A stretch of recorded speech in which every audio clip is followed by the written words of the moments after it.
Hello friends and families, welcome to Ashwini Shambhavi channel.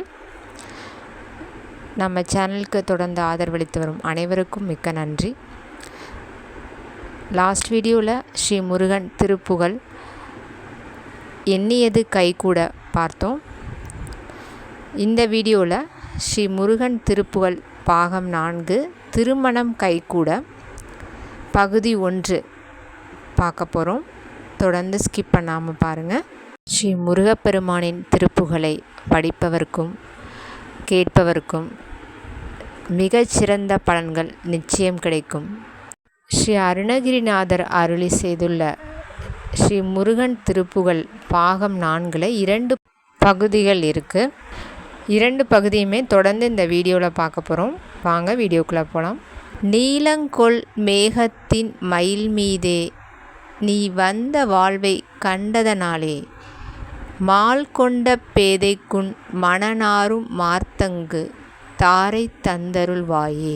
நீலங்கொள் மேகத்தின் மயில் மீதே, இதற்கான விளக்கம்: நீல நிறம் கொண்ட மேகம் போன்ற மயில் மீது நீ வந்த வாழ்வை கண்டதனாலே, நீ எழுந்தருளி வந்த தோற்றத்தை கண்டதனால், மால் கொண்ட பேதைக்குன் மணநாரும் மாத்தங்கு தாரை தந்தருள்வாயே என்பதன் விளக்கம்: உன்மீது ஆசை கொண்ட இப்பெண்ணுக்கு உன் நறுமணம் வீசும் மார்பில் பொருந்திய மாலையை அளித்தருள்வாயாக. அப்படின்னு நம்ம முருகனை நோக்கி வழிபடுறோம். நல்லதோர் வாழ்க்கை துணை அமைய வேண்டி கன்னிப்பெண்கள் அனைவரும் இதை பாராயணம் செய்தால் நிச்சயம் திருமணம் கைகூடும்.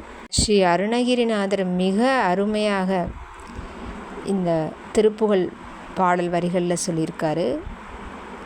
வள்ளி மணாளனை நாள்தோறும் நம்ம ஸ்ரீ முருகனின் நம்பிக்கையோடு மனதில் நினைத்து திருப்புகழை சொல்லி வர அவருடைய கருணையால் கன்னியர் அனைவருக்கும் அன்பான நல்ல கணவன் கிடைக்க நிச்சயம் அவருடைய அருள் நமக்கு கிடைக்கும்.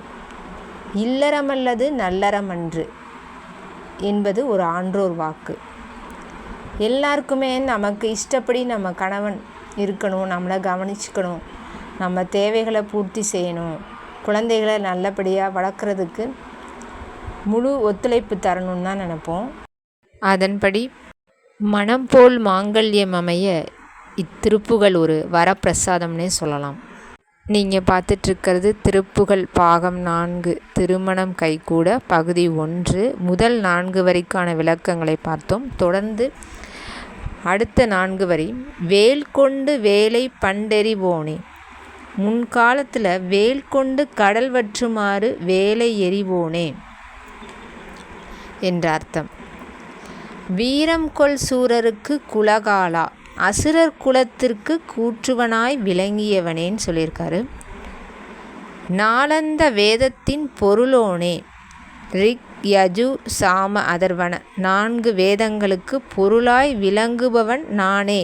ஸ்ரீ முருகப்பெருமான் வேதத்தின் பொருளாக விளங்குபவர் என்று பெருமை பாராட்டும் அளவிற்கு முருகனை ஸ்ரீ அருணகிரிநாதர் சிறப்பாக பாடியுள்ளார். சிவபெருமானின் இளைய மகன் ஸ்ரீ முருகன் தன் தந்தைக்கு ஓம் எனும் பிரணவ மந்திரத்தின் தத்துவத்தை சொன்னவர். ஓம் என்றால் ஆதிபகவனாகிய இறைவனை நம் ஜீவாத்மாவோடு சேர்த்து கொள்ள வேண்டி நாம் உச்சரிப்பதே. ஓம் முருகா, ஓம் நம சிவாய, ஓம் நமோ நாராயணாய நமக, ஓம் சக்தி என்று இறைநாமங்களை சொல்லி வழிபடுகிறோம். தொடர்ந்து திருப்புகழ் பகுதி 2 திருச்செந்தூர் திருமணம் கைகூட பார்க்க போகிறோம். தொடர்ந்து ஸ்கிப் பண்ணாமல் பாருங்கள். விரல் மாரணைந்து மலர்வாளி சிந்த மிக வாணி வெந்து வெயில் காய மித வாடை வந்து தழல் போல ஒன்ற வினை மாதர் தந்தம் வசை கூற. முதல் 4 வரிகளுக்கான விளக்கம் இதோ உங்களுக்காக.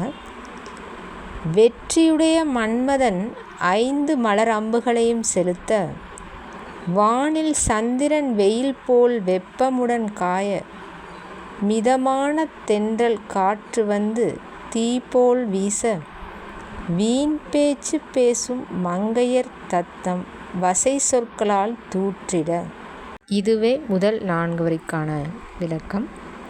தொடர்ந்து, குறவாணர் குன்றிலுறை பேதை கொண்ட கொடிதான துன்ப மயல் தீர, குளிர் மாலையின் கன்னி மாலை தந்து குறைதீர வந்து குறுகாயோ.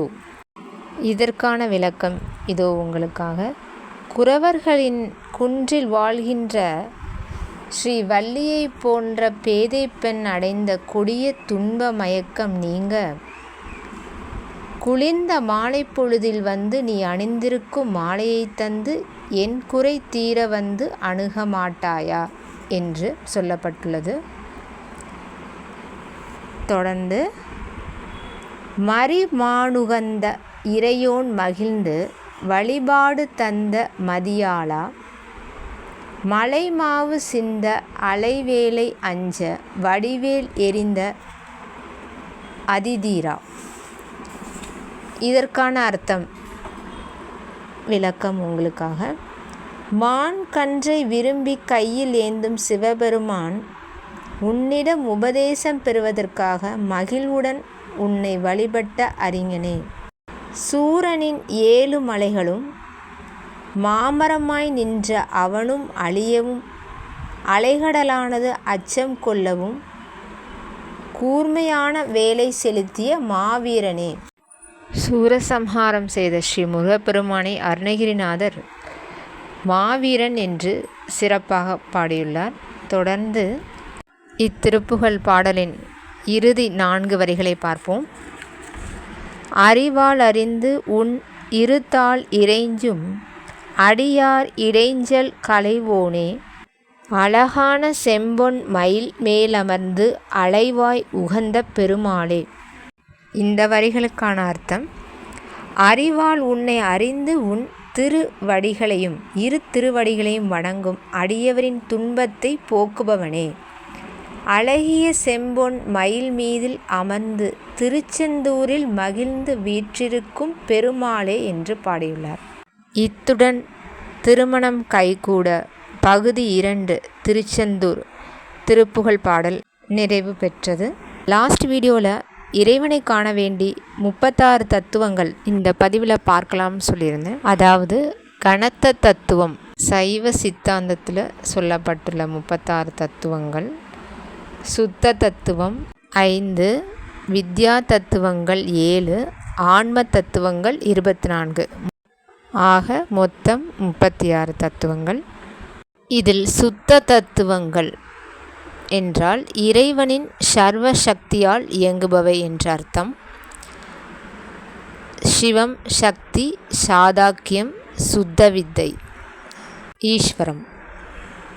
சாதாக்கியம் என்றால் சாங்கியம், சுத்த வித்தை என்றால் தூய ஞான வடிவம் என்று பொருள். அடுத்தபடியாக சைவ சித்தாந்தத்தில் சொல்லப்பட்டுள்ள வித்யா தத்துவங்கள் 7 என்ன என்பதை பார்க்கலாம். மாயை, காலம், நியதி, கலை, வித்தை, அராகம், புருடன். இதில் குறிப்பிட்டுள்ள அராகம் என்பது ஆன்மாவின் விருப்பம் என்ற அர்த்தம். புருடன் என்பது ஆன்மா ஆணவத்தால் மறைக்கப்பட்டு உலக நுகர்ச்சிகளை அனுபவிக்கும் நிலை என்று பொருள். அடுத்து ஆன்ம தத்துவங்கள் 24, மாயையினால் உருவாகும் உடலின் உறுப்புகள் மற்றும் ஐம்பூதங்கள். மாயையினால் உண்டாகும் உடலின் உறுப்புகள் என்று சொல்லப்படுவது அந்தக்கரணங்கள், ஞானேந்திரியங்கள், கண்மேந்திரியங்கள், தன்மாத்திரைகள். பஞ்சபூதங்கள் என்று சொல்லப்படும் நீர், நிலம், காற்று, ஆகாயம், நெருப்பு. இறைவனை காண வேண்டி நாம் பயணிக்கும் பெருமையுடைய சைவ சித்தாந்த 36 தத்துவங்கள் என்ன என்பதை பார்த்தோம். தொடர்ந்து நம்மளுடைய நெக்ஸ்ட் வீடியோ திருப்புகழ் பாகம் 5 மக்கட்பேறு அமைய, குழந்தை செல்வம் அமைய ஸ்ரீ முருகன் திருப்புகழை தொடர்ந்து பார்க்கலாம். இதுவரைக்கும் இந்த வீடியோ பதிவை பொறுமையாக பார்த்ததற்கு நன்றி, வணக்கம். மீண்டும் நெக்ஸ்ட் வீடியோவில் சந்திக்கலாம். தேங்க்ஸ் ஃபார் வாட்சிங். ஓம் சரவணபவ ஷண்முக முருகா சரணம்.